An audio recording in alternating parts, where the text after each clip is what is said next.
So the first thing we wanted to talk about today is that we're in the middle of earnings season at the moment. A lot of tech companies are reporting, and we've had some pretty soft numbers, especially in terms of guidance, meaning a lot of companies have said, okay, we've put in these numbers, they're not bad, but we're not expecting that the next few months are going to be easy for us. And so most notably recently, Salesforce and UiPath both put in their numbers and their stocks dropped like 20 to 30%. A couple of weeks ago, something similar happened to Cloudflare.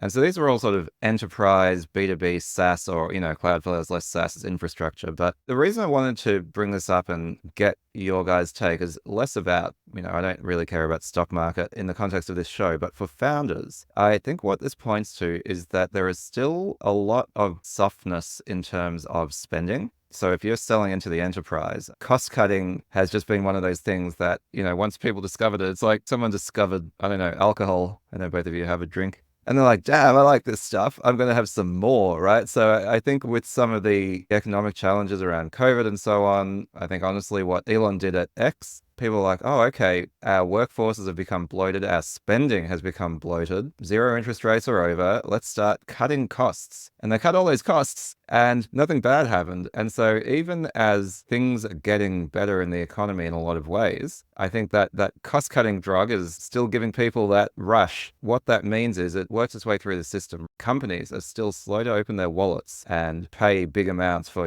more Salesforce, more Cloudflare. And I think that's putting pressure on anybody who services the enterprise. And I think that's true for founders also who are building SaaS that services the enterprise. So what do you guys think? We're talking about like the economy's getting better. I think productivity is up and some of the AI tools will help with that. But like the consumer is sort of running out of cash, running out of steam, and the FOMO lifestyle is coming home to roost a little bit. The dry powder on the sidelines in terms of investment is still sort of being slow to move, I feel like, except for some small quarters with some small lucky companies. Interest rates aren't dropping that quickly, and companies are shedding staff like it's going out of style. And, shedding staff is another way of saying shedding seats, shedding Salesforce CRM seats, shedding SaaS seats and subscription seats. And so it's unsurprising to me that if you have the biggest companies in the world shedding people, well, they're going to be downgrading their Salesforce subscription pretty quickly. On one hand, AI makes this better because you can charge a premium for the AI features. On the other hand, it makes it worse because AI makes people super productive, less seats, less economic activity, and maybe some of these fancy pieces of software can be generated on the fly by the LLM. So it's clear there's a seismic shift as we move from SaaS is the name of the game to maybe on-demand marketplaces to AI.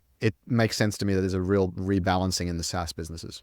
Every company, big and small, as we looked at their IT spend in the last year and said, whoa, we were buying a lot of stuff we weren't using and we're doing layoffs. So let's restructure these contracts. Certainly startups. How many startups you guys know of like, we're not doing Zoom anymore, we're using Google Meet because it's free? Right. They're looking at their cost structure. I think the stories, though, in the media were more about AI is obviating the need for SaaS software.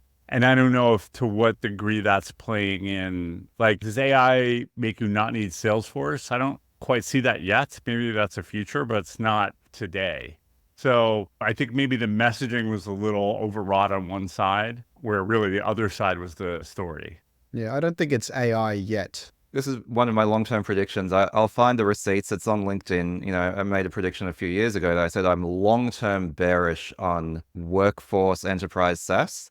For exactly the reasons that you said, Emil, that CFOs start to look at this thing and they're like, we've got 80 fucking subscriptions, right? To all of these things that have overlapping functionality. All of these companies in their growth plans started converging their tools. But then in the meantime, you've got the big guys. I also predicted that Google and Microsoft would be the big winners here, right? Because why pay for Slack if you've got Teams? Why pay for Zoom if you've got Google Meet? All of this stuff, exactly as you say, you start to get to the point where you have good enough solutions where you can save money and time by not having to deal with so many subscriptions, with so many account managers, with so many renewals. Even if it's an 80% as good product like Microsoft Teams, or, maybe 80% is generous, the benefits of the integration between that tool and all of the other tools that you use, for example, Office, you might say, can often make up for that. So I think long term, that this proliferation of hundreds, thousands of different SaaS companies, each offering a best-in-class narrow service, I feel like it's been a slow bubble in the sense that it's inflated slowly and it will also deflate slowly. But I feel nonetheless was a type of bubble.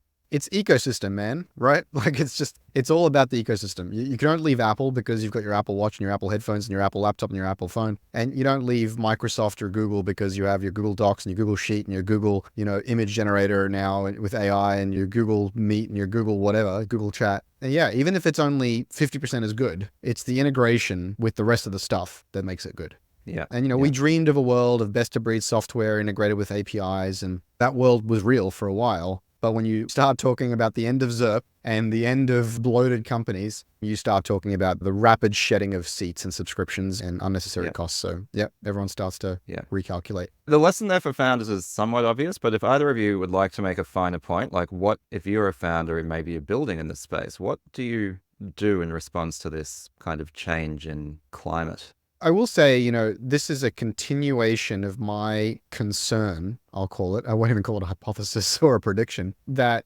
AI represents additional concentration for the Magnificent Seven and doesn't necessarily represent a really big opportunity for startups. Now, that may prove to be wrong. It may be both, but the combination of people shedding costs, shedding seats, shedding superfluous SaaS, and these massive companies getting integrated AI across their suite means that I just don't know why I need a separate enterprise AI tool when a Gemini is baked into Google Docs. And so this really gives me pause when thinking about which startups to invest in, which startups to build, which startups I'm helping and how. If I'm a founder today, I actually hope what this means is it encourages more investors, more funds, more founders to be more ambitious and stop building endless B2B SaaS tools and start thinking about B2C and start thinking about actually disrupting incumbents and actually building incredible end user experiences that rethink healthcare, rethink finance, rethink insurance from the ground up, instead of all of this incremental business software and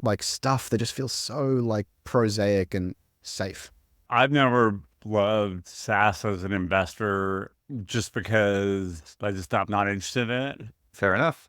I hated Slack. I think Slack innovated in a lot of ways by their selling model, by selling not to the CIO top down, long sales cycle, but selling into smaller teams. And then it became so infiltrated. And I think that was kind of a revolution for how SaaS is sold. And that was naturally going to come to an end when it became sort of unmanageable and expensive and tools started to overlap one another. So I actually agree with Chris that means as an investor, if I was to put angel dollars, I'm much less likely now than even before to do SaaS-oriented models that are narrow focused. Like I'm the Stripe for healthcare, or I'm the blank for blank, hyper narrow. Again, I'm kind of sad about it because I'm also worried about the AI gains going off to all the giants. I'm worried now that Microsoft, Salesforce, Oracle, all these giants are going to build these point features in, and there's not going to be room. But I think it was kind of inevitable, and we're entering that era. So I agree with you.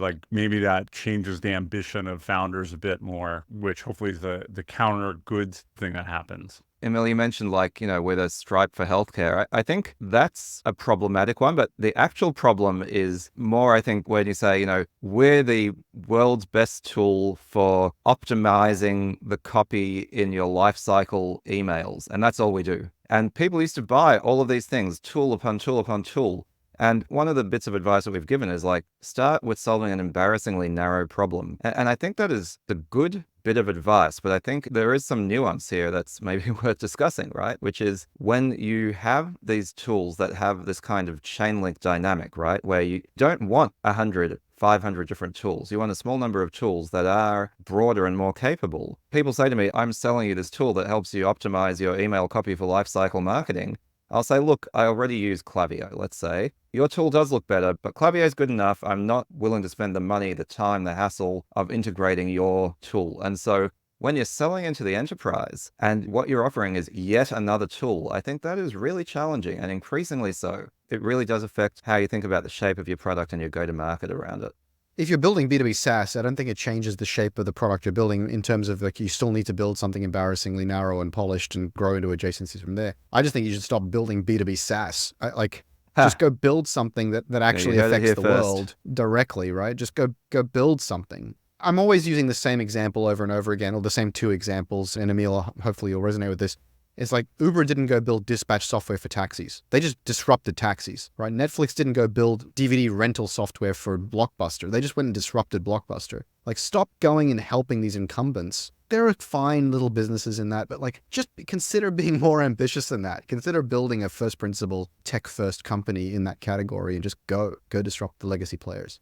It's sort of interesting. In a capital rich environment, the ambition should be larger. In a capital constrained environment, it's harder to be ambitious as a founder trying to read VC. So it's sort of interesting how the cycles don't quite match on that, right? It's true. And that's why a lot of companies outside of the Valley tend to be conservative and tend to not be that ambitious. But I've written this comparison table of B2B versus B2C versus, B2B2C. It's often seen as less risky and less capital intensive to go do B2B or B2B2C. And I think that's a little bit overplayed. It's actually very costly to go win customers and do long sales cycles and do customer support and build enterprise features and do certification. Like, B2B, I think, is just as risky, just as costly, just as difficult as B2C. It's just different. It's a different motion, a different kind of risk, a different kind of delivery and go-to-market and business model. So I've always been a bit skeptical about the capital differences in Uber, right? Where you have to do subsidies and you have to do massive operations in the real world and all this. Like, certainly that's a different capital profile, but not necessarily with the kind of a more pure software play.